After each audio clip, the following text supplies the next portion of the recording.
दोस्तों, आज की कहानी एक ऐसी नागिन की है जो ममता की तड़प में गलियों में भाग रही होती है। गांव वाले उसे देखकर घरों में छुपने लगते हैं। जो भी उस नागिन को देखता तो वह चिल्लाना शुरू कर देता। पर यह नागिन सिर्फ यही कह रही थी, मेरा बच्चा भूखा है, मेरे बच्चे को दूध पिला दो। कोई है जो मेरे बच्चों को दूध पिला दे। पर लोग डर के मारे हाथों में डंडे लिए उस नागिन के पीछे दौड़ने लगते। ये नागिन खुद को बचाती हुई पहाड़ी पर पहुंचती है। वहां अल्लाह के हुजूर गिड़गिड़ाकर दुआ मांगती है, ऐ मेरे अल्लाह, मैंने कौन सी खता कर दी। मेरा शौहर परदेस बैठा है और आज मैं नागिन बन चुकी हूं। मेरा बच्चा भूख से अकेला घर में बिलख रहा है। दोस्तों, इस जालिम औरत ने एक ऐसा जुल्म किया कि जिसे सुनकर आपकी आंखों में भी आंसू आ जाएंगे। और फिर उसे ऐसी बदुआ लगी कि आज ये पहाड़ों पर और जंगलों में भटक रही है। दोस्तों, ये कहानी एक ऐसी बदुआ के बारे में है जिसके नतीजे में होने वाली तबाही से ये औरत महफूज न रह सकी और बरसों अपनी औलाद से जुदा रही। आखिर ऐसा क्या हुआ था कि इस औरत के नसीब में ये बर्बादी लिखती गई? आखिर वो बदुआ किसने दी थी और क्यों दी थी? तो चलिए चलकर ये किस्सा सुनते हैं। दोस्तों, ये कहानी एक गरीब औरत सकीना के बारे में है। सकीना अपने शौहर के साथ एक छोटे से गांव में रहती थी। उसका छोटा सा घर उसकी खुशियों का गहवारा था। शादी के बाद वो दोनों बहुत खुश थे। रंग बिरंगे चमकीले कपड़े और चमकती खनकती चूड़ियां सकीना की कमजोरी थी, और शादी के बाद उसे ये वाफर मिकदार में मिली थी। वो हरदम सजी समरी रहती। अपने शौहर की मोहब्बत पाकर वो खुद को दुनिया की सबसे खुशकिस्मत लड़की समझ रही थी। लेकिन शादी को जब 1 साल का अरसा हो गया तो सकीना की खुशियों को जैसे किसी की नजर लग गई। क्योंकि अब लोग दबे दबे लफ्जों में उससे बच्चे के बारे में पूछने लगे थे। अरे, अभी तक तुम्हारी औलाद नहीं हुई? शादी के बाद पहला बच्चा जितनी जल्दी हो जाए तो उतना ही अच्छा होता है, वरना अगर पहली बार ही देर हो जाए तो फिर बहुत देर हो जाती है। लोग तरह तरह की बातें करने लगे और सकीना को तरह तरह के मशवरे देने लगे। और वो लोगों की बातों पर बौखला जाती, घबराकर अपने शौहर से कहती, अकबर, लोग बार बार बच्चे के बारे में पूछते रहते हैं और मैं उन्हें जवाब देते देते थक चुकी हूं। अल्लाह के खजानों में कौन सी किसी चीज की कमी है, तो फिर वो मुझे क्यों औलाद की दौलत से महरूम रख रहा है? तुम ऐसा करो, मुझे किसी हकीम के पास चेक करवा दो, शायद कोई बेहतरी हो जाए, शायद मुझे भी औलाद नसीब हो जाए।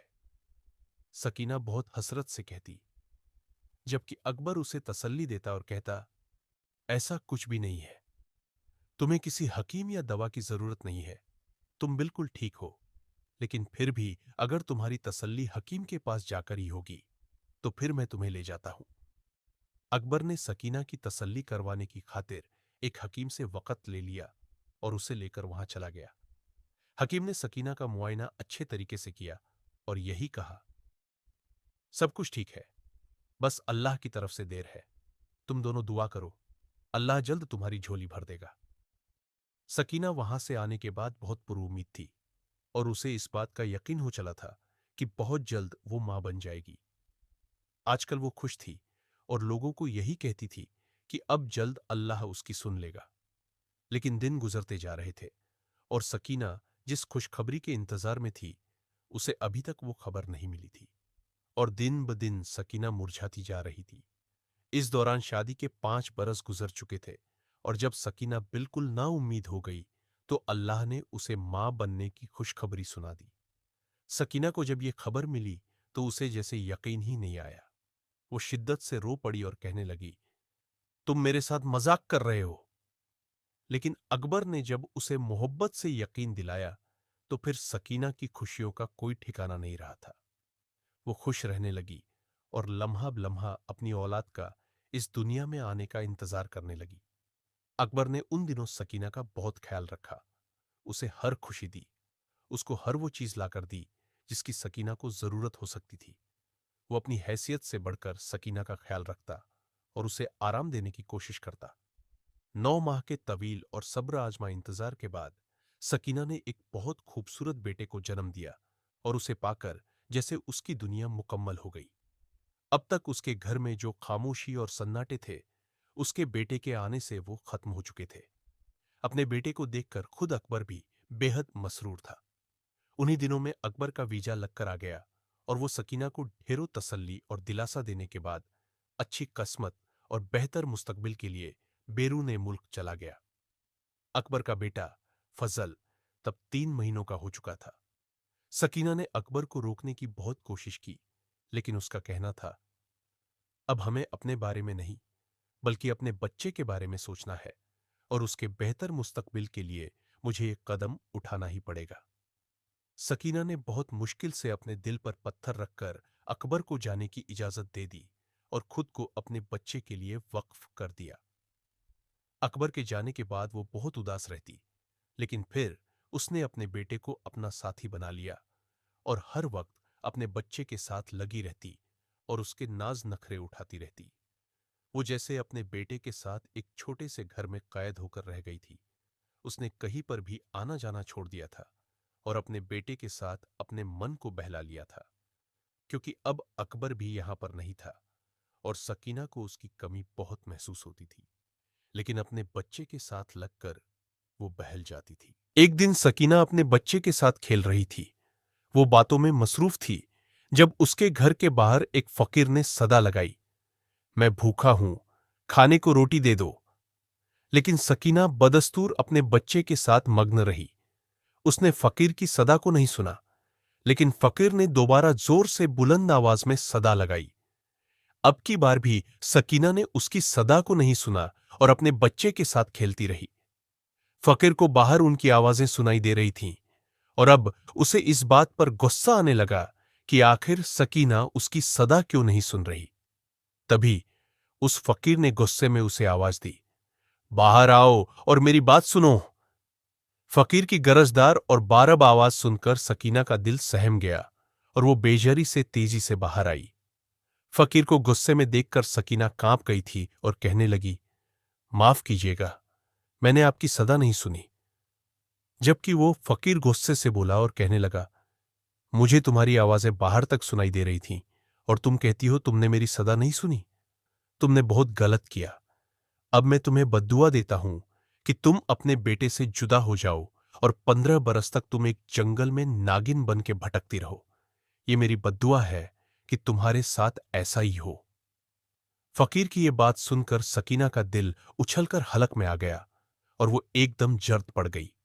कहने लगी, खुदा का वास्ता है, आप मुझे ऐसी बद्दुआ मत दे। मैंने पहले ही बहुत मन्नतों और मुरादों के बाद अपने बेटे को हासिल किया है। अल्लाह ने एक लंबे अरसे तक मुझे औलाद से महरूम रखा और अब जब औलाद के साथ जीने और खेलने का वक्त आया है, तो आप मुझे उससे जुदा होने की बद्दुआ दे रहे हैं। मेरे साथ ऐसा मत करे, मैं तो जीते जी मर जाऊंगी। बदले में आपको जो कुछ भी चाहिए होगा मैं आपको दूंगी।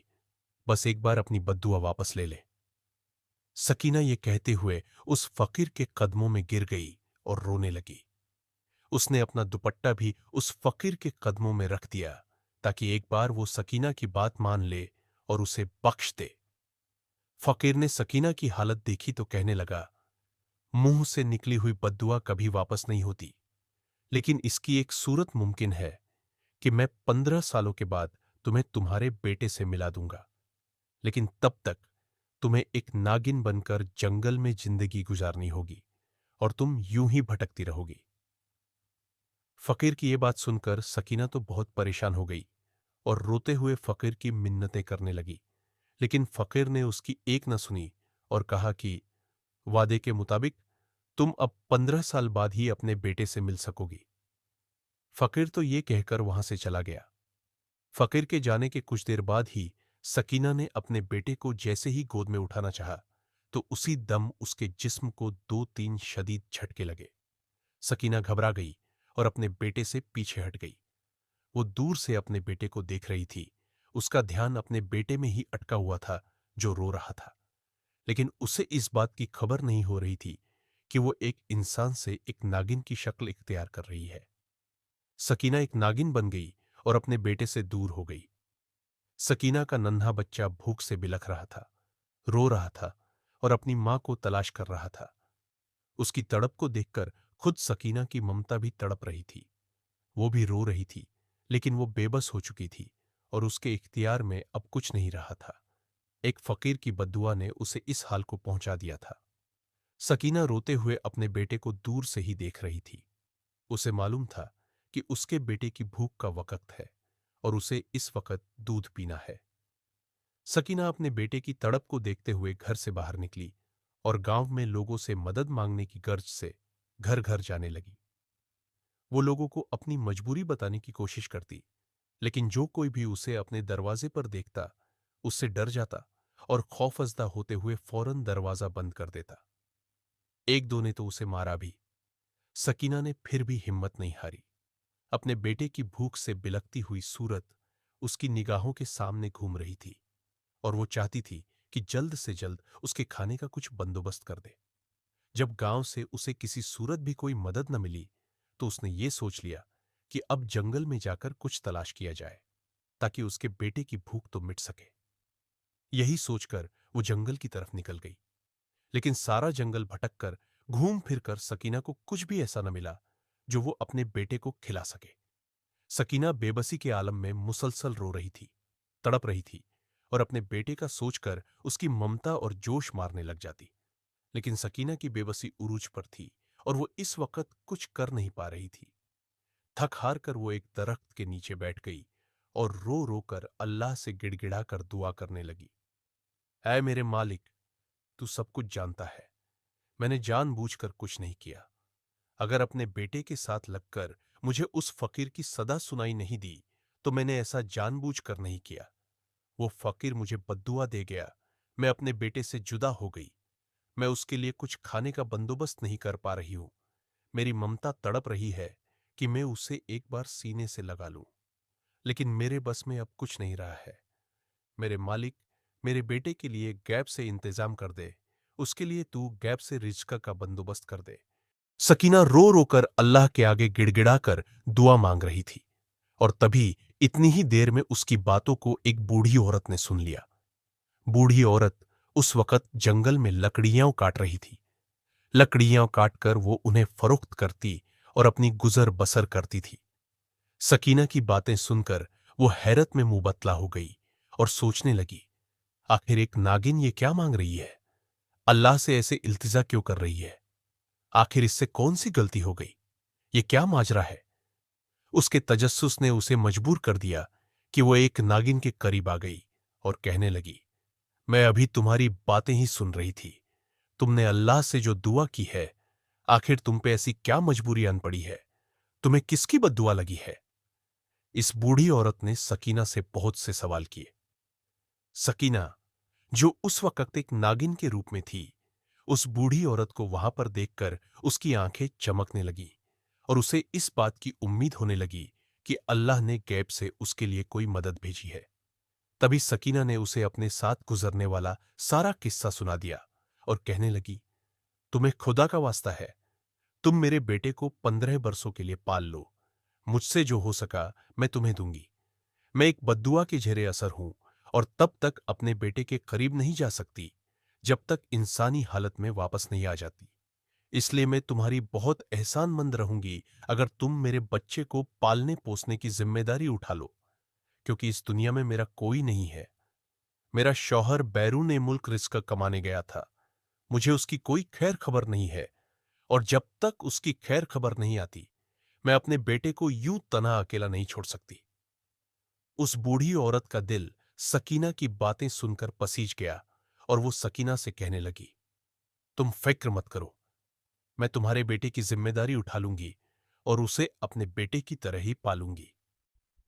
बूढ़ी औरत की बात सुनकर सकीना का दिल खुश हो गया और उसने बेइख्तियार ममनून नजरों से उसकी तरफ देखा और कहा, तुम्हारा ये एहसान मैं सारी जिंदगी नहीं भूलूंगी।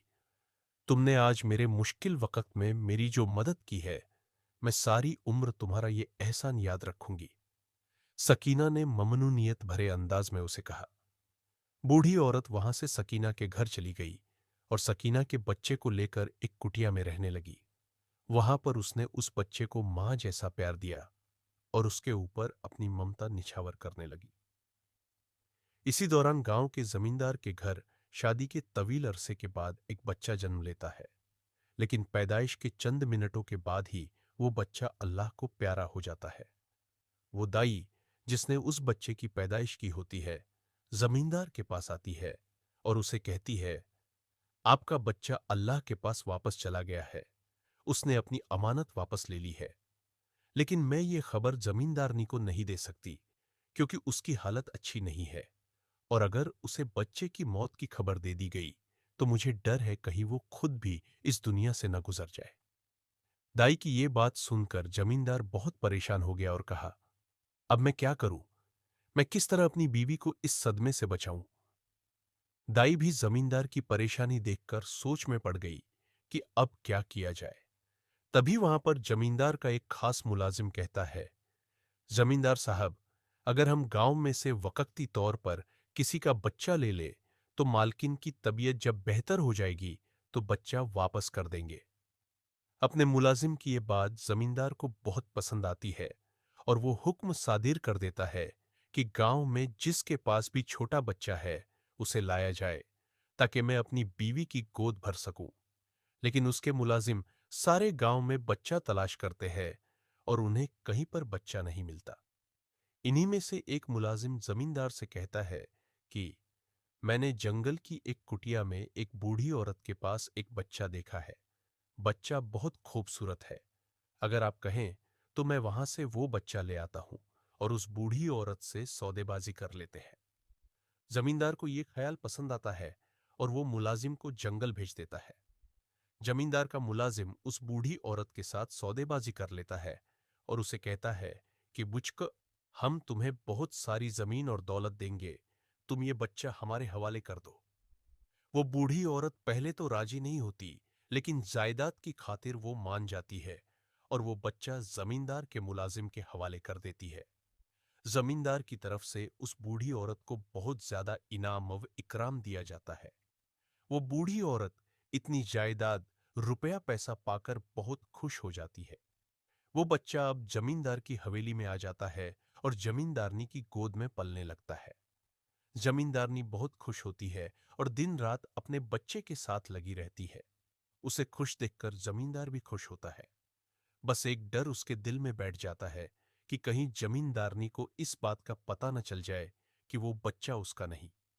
लेकिन वो डर भी खत्म हो जाता है, क्योंकि बूढ़ी औरत तो वैसे भी गांव छोड़कर चली जाती है। इसलिए जमींदार मुतमिन हो जाता है कि उसकी बीवी को सच मालूम नहीं होगा। वक्त यूं ही गुजर रहा था। मौसम बदलते जा रहे थे। 15 बरस बीत गए। सकीना, जो इन 15 बरसों में जंगल में नागिन बनकर भटकती रही और अपनी ममता से मजबूर तड़पती रही और बेटे को याद करके रोती रही थी, अब इंसानी रूप में आ चुकी थी। वो फौरन उस बूढ़ी औरत की कुटिया पर पहुंची, लेकिन ये देखकर उसके कदमों तले से जमीन निकल गई कि वो बूढ़ी औरत वहां पर मौजूद नहीं थी और ना ही उसका बच्चा वहां मौजूद था। जबकि उसकी आजमाइश सकीना खत्म हो बहुत चुकी थी, परेशान हो गई। उसकी बद्दुआ का असर जायल हो चुका था। तब फिर वो बूढ़ी औरत कहाँ गई? उसका बच्चा कहाँ गया? सकीना ने बहुत ढूंढा, लेकिन उसे कहीं उसका पता न मिला। न उसका बच्चा और न ही वो बूढ़ी औरत उसे मिली। सकीना परेशान हो गई थी और उसका दिल बैठने लगा था। तभी उसे उस बूढ़े फकीर का ख्याल आया, जिसने उससे वादा किया था कि 15 बरसों के बाद वो उसे उसके बेटे से मिलवा देगा। सकीना बेताबी से उस बूढ़े फकीर के पास गई और उसे सारी सूरत हाल बताई। बाबा जी, आपने मुझसे वादा किया था कि जब मेरी बद्दुआ का असर खत्म हो जाएगा तो आप मुझे मेरे बेटे से मिलवा देंगे। अब आप मुझे मेरे बेटे से मिलवा दें, मैं उसके बगैर एक पल नहीं रह सकती। सकीना ने रोते हुए जब उस बूढ़े फकीर से फरियाद की तो वो सकीना को तसल्ली देकर कहने लगा, बेटी, तुम फिक्र मत करो, तुम जल्द ही अपने बेटे से मिलोगी। जैसे कि मैंने तुमसे वादा किया था वैसा ही होगा। बूढ़े फकीर की तसल्ली ने सकीना के दिल को थोड़ा सुकून तो दिया था, लेकिन उसकी ममता बेचैन थी और वो बार बार अपने बेटे से मिलने के लिए तड़प रही थी। सकीना चूंकि अब इंसानी रूप में आ चुकी थी और उसे अब अपने जीने के लिए खुद ही कुछ घर का सामान और राशन लेना था, तो इसीलिए वो अपने लिए काम ढूंढने लगी। तभी उसे जमींदार के घर साफ सफाई का काम मिल गया। सकीना जमींदार के घर में सफाई का काम करने लगी। वो वहां पर जब जमींदार के बेटे को देखती तो उसका दिल तड़प उठता और वो अपने बेटे के बारे में सोचने लगती, मेरा बेटा भी अब इतना ही बड़ा हो गया होगा, वो कैसा होगा, कैसा नजर आता होगा। जमींदार के बेटे को देखते हुए सकीना सोचती तो उसकी ममता और बेचैन हो जाती, लेकिन जब उसे फकीर की बात याद आती तो वो मुतमिन हो जाती। एक दिन उसी तरह सफाई करते हुए सकीना को हवेली के सहन में जमींदार का बेटा खेलता हुआ दिखाई दिया। सकीना अपना काम छोड़कर जमींदार के बेटे को देखती जा रही थी। उसकी आंखों में एक अजीब सी हसरत थी, चेहरे पर अनोखी चमक थी।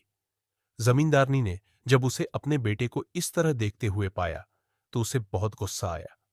वो एकदम सकीना पर झपट पड़ी और कहने लगी, अरे ओ सकीना, आखिर तू मेरे बेटे को ऐसे क्यों देख रही है? क्या तेरा नजर लगाने का इरादा है? मेरे बेटे का खून वैसे ही बहुत हल्का है, उसे बहुत जल्दी नजर लग जाती है, इस तरह उसे मत देख। जमींदारनी ने बुरी तरह सकीना को झिड़क दिया। जमींदारनी की डांट सुनकर सकीना बेइख्तियार रोने लगी और कहने लगी, मालकिन, मैं आपके बेटे को नजर भरकर नहीं देख रही थी और न ही मेरा इरादा उसे नजर लगाने का था। दरअसल मेरा भी एक छोटा सा बेटा था जो बचपन में खो गया। मैं उसके बारे में सोच रही थी। अगर वो आज मेरे पास होता तो वो भी लगभग आपके बेटे की उम्र का ही होता। मैं उसी को सोच सोच कर याद कर रही थी। सकीना ने रोते हुए जब जमींदारनी से कहा तो जमींदारनी का दिल भी नरम पड़ गया और उसने सकीना से पूछा, तुम्हारा बेटा कैसे खो गया? क्या हुआ था? तभी सकीना ने जमींदारनी को अपनी सारी कहानी कह सुनाई, जिसे जानकर जमींदारनी हैरान रह गई और कहने लगी, ये तो तुमने बहुत अनोखी बात सुनाई है। मैं हैरान हो गई हूं। मैं तुम्हारे लिए दुआ करती हूं कि अल्लाह तुम्हें जल्द अपने बेटे से मिलवा दे। तुमने एक लंबी तपस्या काटी है, एक उम्र की रियाजत की है। अल्लाह तुम्हें तुम्हारे बेटे से मिलवा दे। जमींदारनी ने सकीना को दुआ देते हुए कहा तो सकीना बेइख्तियार जमींदारनी की ममनून हुई। कुछ दिन उसी तरह गुजर गए जब अचानक ही जमींदारनी का बेटा बीमार पड़ गया। उसकी बीमारी का सुनकर जमींदार और जमींदारनी बेचैन हो गए। उनकी तो जान अपने बेटे में बसती थी और वो दोनों तो एक लम्हे के लिए भी उसे अपनी नजरों से ओझल नहीं करते थे। अब उसके बीमार पड़ जाने पर वो दोनों बेचैन हो गए थे। दिन रात उसके सिरहाने बैठे रहते, लेकिन उसकी बीमारी न तो समझ में आ रही थी और न ही वो ठीक हो रहा था। जमींदार ने बहुत इलाज करवाया, लेकिन उसके बेटे को कोई फर्क नहीं पड़ रहा था। वो अपने बेटे की वजह से बहुत परेशान था और उसकी बीमारी को दूर करना चाहता था। तभी एक दिन उसके मुलाजिम ने उसे कहा, चौधरी साहब, इस गांव में एक बूढ़ा फकीर रहता है जिसकी दुआ में और दम में बहुत असर है। अगर हम उससे आपके बेटे को दम करवा लें तो शायद वो ठीक हो जाए। जमींदार, जो आजकल अपने बेटे को लेकर बहुत परेशान था और कई तरह के इलाज आजमा चुका था, उसने सोचा एक बूढ़े फकीर का दम भी आजमा लिया जाए। इसीलिए उसने मुलाजिम को हुक्म दिया कि उस बूढ़े फकीर को हवेली में लाया जाए। मुलाजिम ये सुनकर फौरन चला गया और थोड़ी ही देर के बाद उस बूढ़े फकीर को हवेली में ले आया। बूढ़े फकीर ने जब जमींदार के बेटे को देखा तो कहने लगा, इसका इलाज सिर्फ एक ही तरह मुमकिन है। अगर इसकी सगी मां इसके माथे पर हाथ रखकर बोल दे, बेटा अब उठ जाओ, अब तुम ठीक हो, तो फिर ये अपनी बीमारी से बाहर आ सकता है, वरना ये मुमकिन नहीं। बूढ़े फकीर की बात सुनकर जमींदारनी की आंखें एकदम चमक उठी, जबकि जमींदार कुछ बेचैन हो गया। जमींदारनी कहने लगी, बाबा जी, आपका बहुत शुक्रिया। मैं अभी इसके माथे पर हाथ रखकर ये अल्फाज कहती हूं और मुझे पूरा यकीन है मेरा बेटा फौरन उठ जाएगा। जमींदारनी आगे बढ़ने लगी तो जमींदार कहने लगा, अरे, तुम किस फकीर की बातों में आ रही हो? वो यूं ही बोल रहा है, उसे कुछ खबर नहीं है। भला ऐसे कैसे मुमकिन है? तुम फकीर की बातों में मत आओ, मैं अपने बेटे का इलाज किसी अच्छे हकीम से करवाऊंगा। लेकिन जमींदारनी कहने लगी, भला उस फकीर की बात मानने में हरज ही क्या है? एक दफा कोशिश कर लेने दे, हो सकता है मेरा बेटा बीमारी से उठ जाए। ये कहकर जमींदारनी आगे बढ़ी और अपने बेटे के माथे पर हाथ रखकर कहा, बेटा अब उठ जाओ, इस बीमारी से बाहर निकल आओ, तुम्हारी मां बहुत बेचैन है। जमींदारनी ने यह कहकर अपने बेटे को बगौर देखा, लेकिन उसमें हल्की सी भी झुंबिश नहीं हुई। जमींदारनी ने बेबसी से फकीर की तरफ देखा और फिर जमींदार की तरफ, जिसकी आंखें कह रही थी, देखा, मैंने कहा था ना, इस फकीर की बातों में मत आना। जमींदारनी की आंखें लबालब आंसुओं से भर गईं। तभी वो बूढ़ा फकीर बोला, मैंने कहा था, इस लड़के की अपनी सगी मां जब उसके माथे पर हाथ रखेगी तभी ये उठेगा, वरना नहीं। ये सुनकर जमींदारनी का रंग जर्द पड़ गया और उसने बेयकीनी भरी नजरों से उस फकीर की तरफ देखा और कहने लगी, बाबा जी, ये आप क्या कह रहे हैं? इसकी मां मैं हूं, और भला ये मेरे कहने पर क्यों नहीं उठेगा? तभी वो फकीर बोला, नहीं बेटी, तुम इसकी मां नहीं हो। अगर तुम इसकी मां होती तो ये फौरन इस बीमारी से बाहर निकल आता। फकीर की बात सुनकर जमींदारनी ने नासमझी से जमींदार की तरफ देखा, जो इस बात पर नजरें चुरा रहा था। उसका अंदाज जमींदारनी को यह समझाने के लिए काफी था कि यह लड़का उसका बेटा नहीं है। इस हकीकत का इदराक होते ही जमींदारनी फूट फूट कर रोने लगी, जबकि जमींदार उसे अपने साथ लगाए तसल्ली और दिलासा देने लगा और उसे सारी हकीकत से आगाह कर दिया। जमींदारनी को हकीकत पता लगने के बाद जमींदार ने अपने मुलाजिम को हुक्म दिया कि उस बूढ़ी औरत को ढूंढकर लाया जाए ताकि वो इस बच्चे को होश में ले आए। मुलाजिम कई घंटों की मशक्कत के बाद उस बूढ़ी औरत को ढूंढ लाया, लेकिन जब उसने बच्चे के माथे पर हाथ रखा तो वो लड़का होश में ना आया, बल्कि उसी तरह बेहोश रहा। तब वो बूढ़ी औरत बहुत शर्मिंदा हुई और उसी शर्मिंदगी में उसने सारा सच बयान कर दिया और बता दिया कि यह बच्चा मेरा नहीं है, बल्कि एक नागिन का था, जिसे किसी फकीर की बद्दुआ थी। ये सुनकर वहां पर मौजूद सकीना एकदम चौंक उठी और आगे बढ़ती है, उस लड़के को गौर से देखती है और बेइख्तियार अपना हाथ उस लड़के के माथे पर रखकर कहती है, बेटा, अब उठ जाओ, इस बीमारी से बाहर निकल आओ। उसका इतना ही कहना था कि बेइख्तियार उस लड़के के जिस्म में जुम्बिश हुई और वो एकदम होश में आ गया।